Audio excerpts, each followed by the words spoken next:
കോൺഗ്രസ്സുകാരുണ്ടോ എന്ന് ഓർമ്മയുണ്ടോ? നിങ്ങൾക്ക് ഓർമ്മയുണ്ടോ ആ സംഘടന പേരെന്തോ? ജനശ്രീ. ഇപ്പൊ എവിടെ ഇരിക്കുന്നത്? ഇതിനെതിരായിട്ട് കൊണ്ടുവന്ന അന്ന് നമ്മൾ ഇടതുപക്ഷത്തിലെ വനിതകളെല്ലാം കൂടി ചേർന്ന് തിരുവനന്തപുരത്ത് സെക്രട്ടേറിയറ്റ് നടത്തി വ്യാപക സമരം നടത്തി കുടുംബശ്രീയെ സംരക്ഷിക്കാൻ.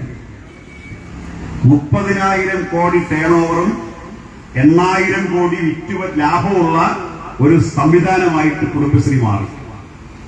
സംരംഭകർക്ക് ഇപ്പൊ കുടുംബശ്രീ കേവലം അച്ചാറിന് നാരങ്ങയും മാത്രം ഉണ്ടാക്കുന്ന സംഘടനയൊന്നുമല്ല, നല്ല ബ്രാൻഡ് ഉൽപ്പന്നങ്ങളാണ്. കുടുംബശ്രീക്ക് ഒരു ലോഗോ ഉണ്ടായിട്ടുണ്ട്, ശ്രദ്ധിച്ചിട്ടുണ്ടോ? ഒരു ലോഗോ ഉണ്ട് കുടുംബശ്രീക്ക്.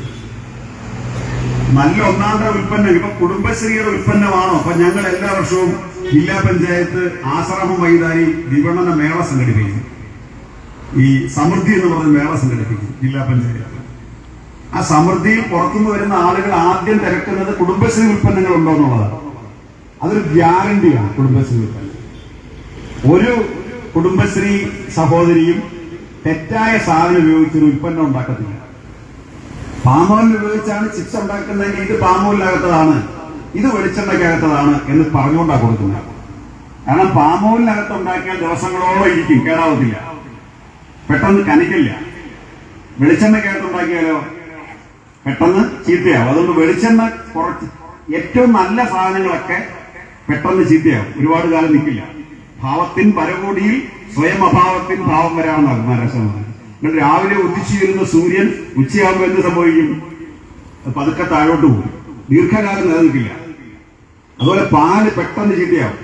അപ്പൊ വെളിച്ചെണ്ണ എന്ന് പറഞ്ഞു കഴിഞ്ഞാൽ ദീർഘകാലത്തേക്ക് വയ്ക്കുന്ന ഒരു ഉൽപ്പന്നം പറ്റത്തില്ല. അതുകൊണ്ടാണ് പാമോയിൽ ഇവരൊക്കെ ഉപയോഗിക്കുന്നത്. പിന്നെ കേരളത്തിന്റെ ദേശീയ ഭക്ഷണം ഉണ്ടാക്കാൻ ഉപയോഗിക്കുന്ന പാമോയില്ല. കേരളത്തിന്റെ ദേശീയ ഭക്ഷണം എന്തോ മറന്നുപോയോ? പൊറോട്ട.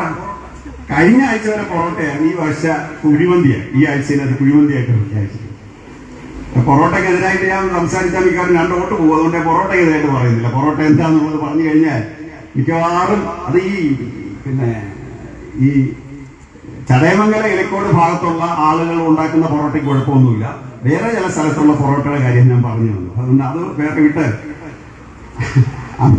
അപ്പോ ഈ പാമോലിൻ ഉപയോഗിച്ച് ഉണ്ടാക്കുന്നതിനെ കുറിച്ച് കുടുംബശ്രീക്കാർ അങ്ങനെ പറയാറുണ്ട്, വെളിച്ചെണ്ണ ഉപയോഗിച്ച് ഉണ്ടാക്കുന്നതിനെ കുറിച്ച് അങ്ങനെയും പറയാറുണ്ട്. നല്ല ഉൽപ്പന്നങ്ങൾ ഉണ്ടാക്കുന്ന ഒരു സംവിധാനമായി കുടുംബശ്രീ മാറിയെന്ന് മാത്രമല്ല, എന്താണ് അതിന്റെ മറ്റൊരു പ്രത്യേകത?